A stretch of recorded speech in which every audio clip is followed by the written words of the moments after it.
पश्चिम बंगाल में 31 वर्षीय डॉक्टर के साथ हुए बलात्कार और हत्या के मामले को लेकर बढ़ते तनाव के बीच मुख्यमंत्री ममता बनर्जी ने बुधवार को एक सख्त चेतावनी जारी करते हुए कहा, याद रखिए, अगर बंगाल जलता है तो असम, बिहार, झारखंड, ओडिशा और दिल्ली भी जलेंगे। हालांकि बनर्जी की इस चेतावनी को भारतीय जनता पार्टी बीजेपी ने कड़ी आलोचना का सामना करना पड़ा और उनके इस्तीफे की मांग तेज हो गई। बीजेपी ने इसे राष्ट्र विरोधी टिप्पणी करार देते हुए कहा कि यह किसी संवैधानिक पद पर आसीन व्यक्ति की आवाज नहीं हो सकती। केंद्रीय मंत्री और बंगाल बीजेपी के अध्यक्ष सुकांता मजूमदार ने इस मुद्दे पर केंद्रीय गृह मंत्री अमित शाह को एक शिकायत पत्र भी लिखा, जिसमें उन्होंने आरोप लगाया कि ममता बनर्जी ने बुधवार को कोलकाता में हिंसा भड़काने का प्रयास किया।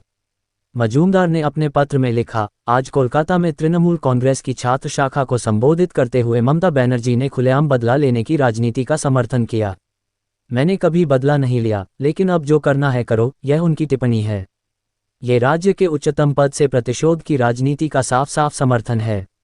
उन्होंने आगे लिखा, मैं आपसे विनम्रतापूर्वक आग्रह करता हूं कि इस गंभीर मामले का संज्ञान लें और स्थिति को संभालने के लिए उचित कार्रवाई करें और कानून व्यवस्था बनाए रखें। बनर्जी की इस चेतावनी के जवाब में असम के मुख्यमंत्री हिमंत बिस्वा शर्मा ने कहा, दीदी, आप असम को धमकाने की हिम्मत कैसे कर सकती हैं? हमें लाल आंखें मत दिखाए। अपनी असफल राजनीति से भारत को जलाने की कोशिश मत कीजिए। विभाजनकारी भाषा बोलना आपके लिए उचित नहीं है। मणिपुर के मुख्यमंत्री एन बीरेन सिंह ने भी बनर्जी की टिप्पणी पर नाराजगी जाहिर की और मांग की कि वह पूर्वोत्तर और पूरे देश से सार्वजनिक रूप से माफी मांगें। उन्होंने कहा, दीदी, आप पूर्वोत्तर को धमकाने की हिम्मत कैसे कर सकती हैं?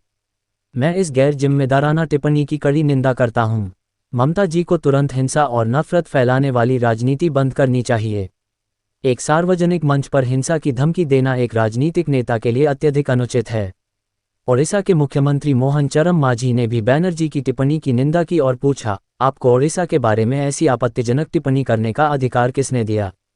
मांझी ने कहा, ओडिशा एक शांतिप्रिय राज्य है और ओडिशा के लोग जिम्मेदार और जागरूक हैं। ओडिशा के लोग आपकी नफरत भरी सोच, नकारात्मक टिप्पणियों और असंवेदनशीलता को कभी स्वीकार नहीं करेंगे। बिना अपराध के पीड़िता को न्याय दिए आप बदला ले रहे हैं। कृपया ऐसा न करें, शांत रहें। मुख्यमंत्री के इस बयान के बाद उनकी आलोचना और भी बढ़ गई और विपक्षी दलों ने उन पर कानून व्यवस्था बनाए रखने में विफल होने का आरोप लगाया। बीजेपी के कई नेताओं ने ममता बनर्जी से इस्तीफा देने की मांग की और कहा कि उन्होंने राष्ट्रविरोधी टिप्पणी की है। केंद्रीय मंत्री और बंगाल बीजेपी अध्यक्ष सुकांता मजूमदार ने कहा कि ममता बनर्जी का बयान हिंसा भड़काने और लोगों के बीच नफरत फैलाने का स्पष्ट प्रयास है। बीजेपी आईटी सेल के प्रमुख अमित मालवीय ने ट्वीट किया, ममता बनर्जी ने पश्चिम बंगाल के लोगों के खिलाफ युद्ध की घोषणा कर दी है, जो उन्हें एक युवा महिला डॉक्टर की बर्बर बलात्कार और हत्या के लिए जिम्मेदार ठहरा रहे हैं। केंद्रीय मंत्री पीयूष गोयल ने भी बनर्जी के बयान की आलोचना की और कहा, एक निर्वाचित मुख्यमंत्री द्वारा हिंसा का आह्वान जनता के विश्वास का सबसे बड़ा विश्वासघात है। केंद्रीय शिक्षा मंत्री धर्मेंद्र प्रधान ने कहा, ममता दीदी, आपकी निराशा जायज है। आखिरकार आपकी सरकार और पुलिस को हर दिन कोलकाता बलात्कार हत्या मामले में बेनकाब किया जा रहा है। बुधवार को ममता बनर्जी ने कहा कि उनकी पार्टी तृणमूल कांग्रेस बलात्कार के खिलाफ एक विधेयक पारित करेगी, जिसमें आरोपियों के लिए 7 दिनों के भीतर मौत की सजा का प्रावधान होगा। उन्होंने ये भी चेतावनी दी कि अगर यह विधेयक पारित नहीं हुआ तो वे राज्यपाल के निवास के बाहर धरना देंगी।